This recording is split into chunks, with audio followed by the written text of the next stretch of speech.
ವಿರಾಜಪೇಟೆ ಅರಣ್ಯ ಇಲಾಖೆಯ ಕಚೇರಿಯ ಮುಂದೆ ಬಿಜೆಪಿ ಪಕ್ಷದ ವತಿಯಿಂದ ಪ್ರತಿಭಟನೆ ನಡೆಸಲಾಯಿತು.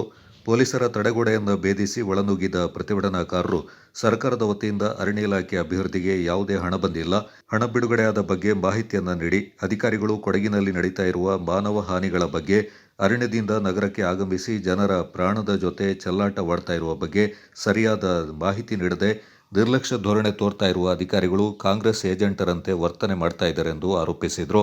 ಸರ್ಕಾರದ ವತಿಯಿಂದ ಸಿಗುವ ಹಣವನ್ನು ಕೂಡ ಪಡೆಯಲು ಸಾಧ್ಯವಾಗಿಲ್ಲ. ಅವರು ಮಾಡಿದ ತಪ್ಪಿಗೆ ಕೇಂದ್ರ ಸರ್ಕಾರದ ವಿರುದ್ಧ ಗೂಬೆ ಕೂರಿಸುವ ಕೆಲಸ ಬೇಡ ಎಂದು ಮಾಜಿ ಶಾಸಕ ಕೆಜಿ ಬೋಪಯ್ಯ ತಿಳಿಸಿದರು. ಅಲ್ಲಲ್ಲ, ನಿಮ್ಮ ಆಫೀಸಿಗೆ ಬರ್ಲಿಕ್ಕೆ ನಮ್ಗೆ ಏಕೆ ಬಿಡ್ತಾ ಇಲ್ಲ? ನಡೀರಿ ಹೋಗೋಣ, ನಿಮ್ಮ ಮೂಲಕ ಹೋಗೋಣ, ಅಲ್ಲಿ ಕೂತ್ಕೊಂಡು ಮಾತಾಡೋಣ. ನಾವು ಬೀದಿಯಲ್ಲಿ ನಿಲ್ಲಿಕ್ಕೆ ಬಂದಿಲ್ಲ. ಧೈರ್ಯದಿಂದ ನೀವು ಕರೀರಿ, ನಾವು ಬರ್ತೀವಿ, ಅಲ್ಲಿ ಮಾತಾಡೋಣ. ಯಾಕೆ ಬೀದಿಯಲ್ಲಿ ಮಾತಾಡ್ತೇವೆ? ನಾವು ಬೆಂಕಿನೋದಿಲ್ಲ, ನಾವು ಪ್ರಾಮಾಣಿಕವಾಗಿ ರೈತರ ಪರವಾಗಿ ನಾವು ಮಾತಾಡ್ಲಿಕ್ಕೆ ಬಂದವರು. ನಮ್ಮ ಅಹವಾಲೇನಿದೆ ಅದನ್ನ ನಾವು ಶಾಂತ ರೀತಿಯಿಂದ ವರ್ತಿಸ್ತಕ್ಕಂಥ ರೈತರು ನಾವು.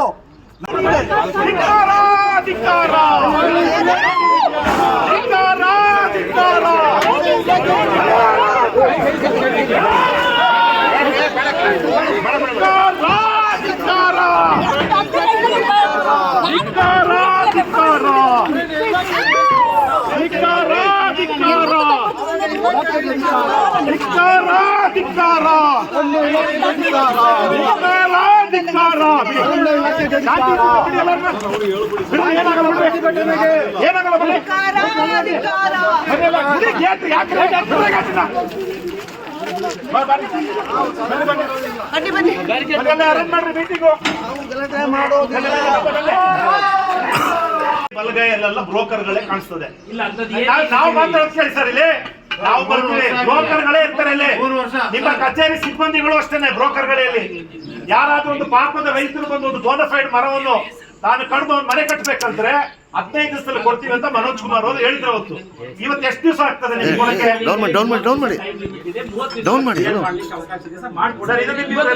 ನೀವು ರೆಸಲ್ಯೂಷನ್ ಮಾಡ್ಬೇಕೀಗ. ನಾವು ಸೈನ್ ಮಾಡಿ ಹೋಗ್ತೀವಿ, ಅದ್ರ ಒಂದು ಕಾಪಿ ನಮಗೆ ಕೊಡ್ಬೇಕು. ಆಯ್ತು.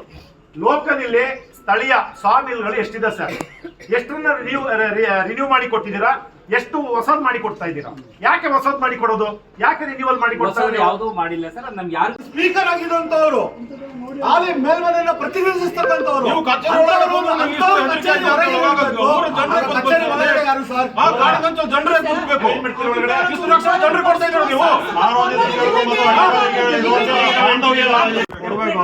ಏನಾಗಿದೆ ಸರ್, ಅದರಲ್ಲಿ ಮಿನಿಮಮ್ ಕಂಡೀಷನ್ಸ್ ಎಲ್ಲ ಫುಲ್ಫಿಲ್ ಆಗಿಲ್ಲ ಸರ್. ಅವ್ರ ಪರವಾಗಿ ನಾನಿದ್ದೀನಿ ಸರ್, ಅವ್ರು ಕಳಿಸಿ ಸರ್, ನಾನು ಇಮಿಡಿಯೇಟ್ ಅಷ್ಟಾದ್ರೂ ಡಾಕ್ಯುಮೆಂಟ್ಸ್ ಕೊಟ್ಟರೆ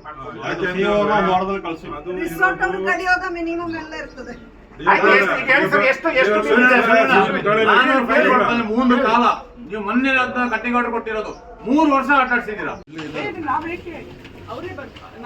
ರೈತರಿಗೆ ರಕ್ಷಣೆ ನೀಡದ ರಾಜ್ಯ ಸರ್ಕಾರಕ್ಕೆ ಈಗ ನೀವು ಒಂದು ತಿಳ್ಕೊಳ್ಳಿ, ನೀವು ರೈಲ್ವೆ ಬ್ಯಾರಿಕೇಡ್ ಅದರಲ್ಲಿ ಸೇರಿಸಿದ್ರೆ ಸೆಂಟ್ರಲ್ ಗವರ್ಮೆಂಟ್ ವಿಲ್ ರಿಜೆಕ್ಟ್. ಹಿಂದೆ ರಿಜೆಕ್ಟ್ ಆಗಿದೆ. No provision at all for railway track ಅಂತ ಕೇಂದ್ರ ಸರ್ಕಾರ ಹೇಳಿದ್ದೀನಿ. ಎಡಿಬಲ್ ಇದು ಏನುಂಟು ಅದಕ್ಕೆ ಉಂಟು, ಸೋಲಾರಿಗೆ ಉಂಟು, ಮತ್ತೆ PPT ಅದಕ್ಕೆ ಉಂಟು. That is only for wild life area. ಅಷ್ಟಕ್ಕೆ ಮಾತ್ರ ಉಳಿದಿದ್ದೀಯಲ್ಲ. ಅದಕ್ಕೆ ಎಷ್ಟು ನಿಮ್ಮ ಬಡ್ಜೆಟ್ ಘೋಷಣೆ 10 ದಿವಸ 11 ದಿವಸ ಅಂತ ಹೇಳ್ತಾರಲ್ಲ, ಎಷ್ಟು ದುಡ್ಡು ತಂದಿದ್ದಾರೆ ಹೇಳ್ಬೇಕಲ್ಲ. ಅದನ್ನ ಸುಮ್ಮನೆ ಕೆರೆ ತಟ್ಟಿಂದ ತೋರವರೆಗೂ ಸರ್ ನಾವು ಮಾತು ಕೊಟ್ಟು ಬಂದಿದ್ದೀವಿ ಸರ್. ಅದಕ್ಕೆ ಸೋಲಾರ್ ಮಾಡಿದ್ವಿ. ಎಷ್ಟು ಮಾಡಿ 14 ಕಿಲೋಮೀಟರ್ ಅಷ್ಟು ಖರ್ಚು ಮಾಡಿದ್ರಿ? ಅಲ್ಲ, ಆ ಟೆರೈನ್ಗೆ ಅದು ಸ್ಲೋಪ್ ಇರೋದ್ರಿಂದ ಅದು ಅವಕಾಶ ಮಾಡ್ತಾ ಇದೀವಿ ಸರ್. ಹಾಗಾಗಿ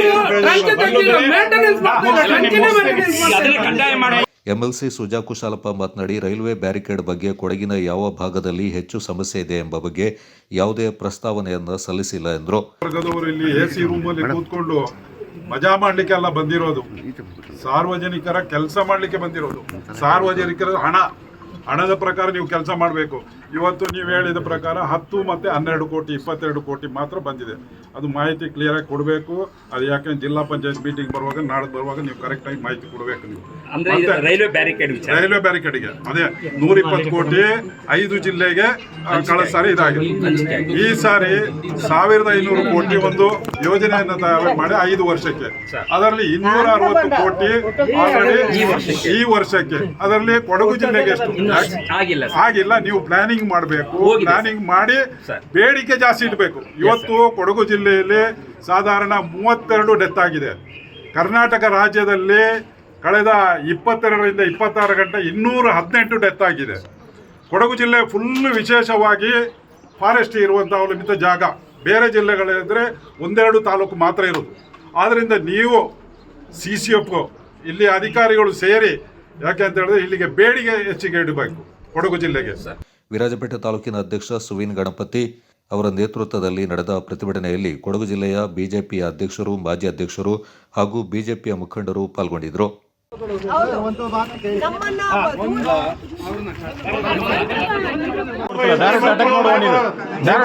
ಕೆಲಸದವರು ಮತ್ತೆ ಎಲ್ಲರೂ ಕರ್ಕೊಂಡು ಬರ್ತೀವಿ ಅಷ್ಟೇ, ಎಲ್ಲ ಆಳುಗಳು ಕೂರಿಸ್ತೀವಿ. ಮತ್ತೆ ಏನಂದ್ರೆ ನಮ್ಮ ಮಾಜಿ ಸ್ಪೀಕರ್ ಅವರು ಇದ್ರು, ಮತ್ತೆ ನಮ್ಮ MLC ಅವರು ಇದ್ರು.